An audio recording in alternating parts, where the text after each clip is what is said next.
হাতে হ্যান্ডকাপ আর পায়ে বেড়ি পরা, মাথায় পাগড়ি। এই উস্তাদ যখন আমাকে বললেন যে আপনি কি আমার হাতে এটা প্রথম দিন পেয়েছি, তারা বুক ফুলে দাপিয়ে বেড়াতো বাংলাদেশের রাজপথে। আর আলিম উলামা যারা মানুষকে সংশোধন করবেন, সমাজের ইসলাহ করবেন, তাদেরকে রাখা হয়েছে জেলে।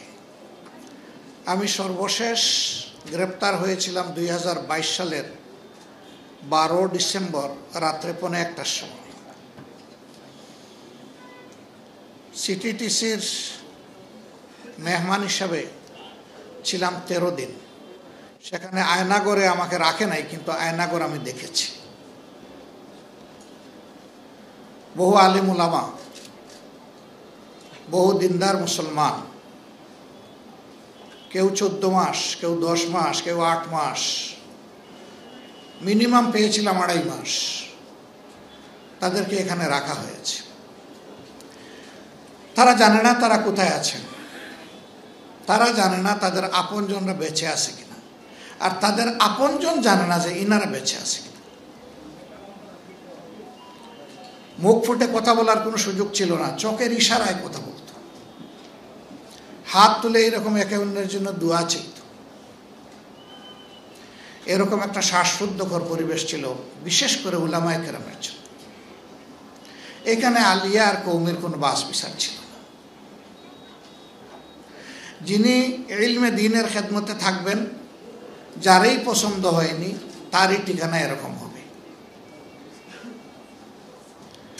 13 দিনের পরে কোর্টে আবার নেওয়া হলো, কিন্তু আদালতে তোলা হলো না। যে গাড়িতে আমাকে নেওয়া হয়েছিল, মনে হয়েছে যে দুর্দর্শ কোনো সন্ত্রাসীকে গ্রেপ্তার করা হয়েছে। সোয়াত, র্যাব, এপিবিএন, পুলিশ, 4টা বাহিনীর শতাধিক ফোর্স দিয়ে আমাকে ঘেরাও করে আদালতে নেওয়া হলো। কি মনে করে আর না তুলে আমাকে নিয়ে গেল কেরানীগঞ্জের কেন্দ্রীয় কারাগারে।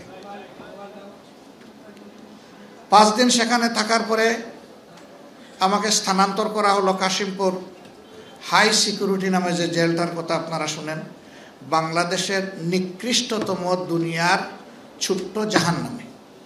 এর চাইতে খারাপ কোনো জেল বাংলাদেশে নাই। নেওয়ার সময় গাড়িতে আমরা 38 জন মানুষ ছিলাম।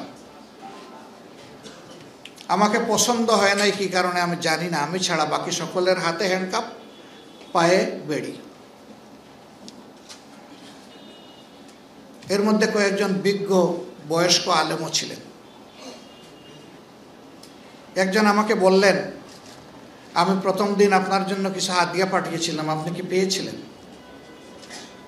আমি বললাম, আল্লাহু আকবার, আপনি তাহলে আল্লাহর সেই ফিরিস্তা।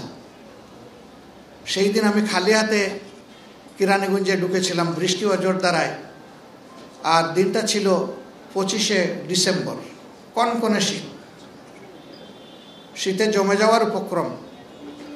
আমি সেলে ঢুকার 1 ঘন্টার ভিতরে একজন আইসা বলল, একজন বড় উস্তাদের নাম, যে উনি এটা হাদিয়া পাঠিয়েছেন আপনার জন্য, আমি পরে এসে বলবো, বলেই সে চলে গেল। আমি আলহামদুলিল্লাহ খুললাম, খুলে দেখলাম আমার জন্য ওই সময় যা প্রয়োজন সব এখানে পাঠানো হয়েছে। আল্লাহু আকবার। আমি মনে মনে আল্লাহর এই বান্দার শুকরিয়া আদায়ের অপেক্ষা করছিলাম। গাড়িতে উঠে হাতে হ্যান্ডকাপ আর পায়ে বেড়ি পরা, মাথায় পাগড়ি। এই উস্তাদ যখন আমাকে বললেন যে আপনি কি আমার হাতে এটা প্রথম দিন পেয়েছি, আপনি আল্লাহর সেই ফিরিস্তা কিনা বলেই আমি কাঁদতে শুরু করলাম।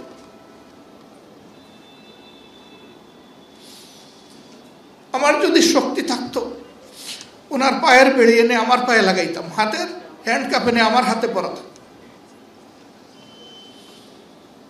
ওই বাসে বসে বসেই শুনলাম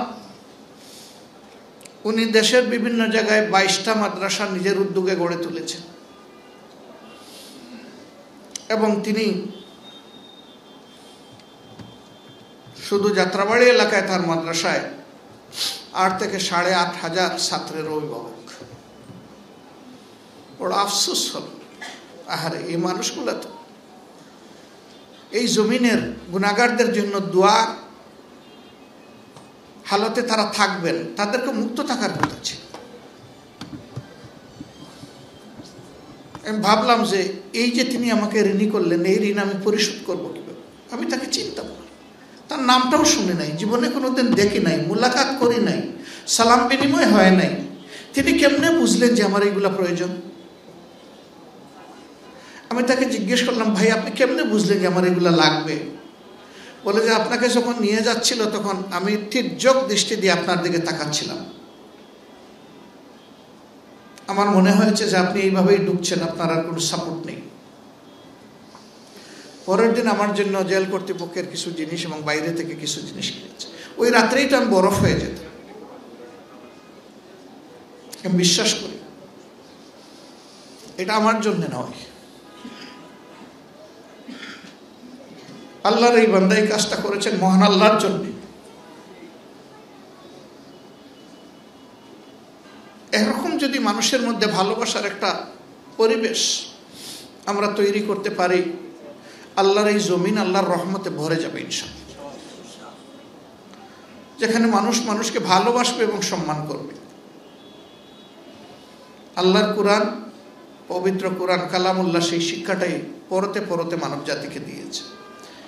কিন্তু কপাল পোড়া মানব জাতি আল্লাহ তাআলার এই নিয়ামত থেকে বিমুখ হয়ে উল্টা দিকে দৌড়ানোর কারণেই দুনিয়ায় আজকে তামাম লাঞ্ছনা এবং অপদস্থতা আমাদের ঘাড়ে চেপেছে, বিশেষ করে উম্মতে মুসলিমার উপরে। বাংলাদেশ বলা হয় 91% মুসলমানের দেশ। যারা মুসলমান না তারাও আল্লাহর বান্দা, তারাও আশরাফুল মখলুকাতের অংশ। তাদের দিনদারি, তার ঈমান, তার আকীদার জন্য সে আল্লাহর দরবারে দায়বদ্ধ। ইন্না ইলাইনা ইয়াবাহুম সুম্মা ইন্না আলাইনা হিসাবাহুম। তোমাদের সবাইকে আমার দিকেই ফিরে আসতে হবে, আর সেই দিন তোমাদের উপরে, তাদের উপরে আমার কর্তৃত্ব হবে, তাদের কাছ থেকে হিসাব চুকে নেওয়া। এই হিসাবে কারো অংশীদারিত্বের প্রয়োজন আমার হবে না, কিন্তু মানুষ হিসাবে আমরা সকলের জন্য কল্যাণ কামনা করব। একই সমাজে সহনশীলতা এবং সমমর্যাদার ভিত্তিতে আমরা বসবাস করব। তাহলে কোনো শ্রেণী, গোষ্ঠী, ধর্মীয় সম্প্রদায় আতঙ্কে থাকবে না।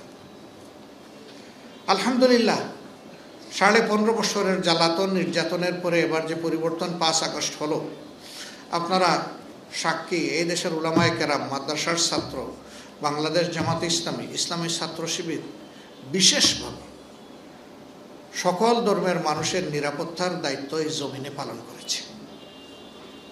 কেন? আমরা আল্লাহকে ভয় করি, দেশ এবং দেশের মানুষকে ভালোবাসি। এই জন্য আমরা চাইনি যে আমাদের দেশে কেউ বিপর্যয় সৃষ্টি করুক।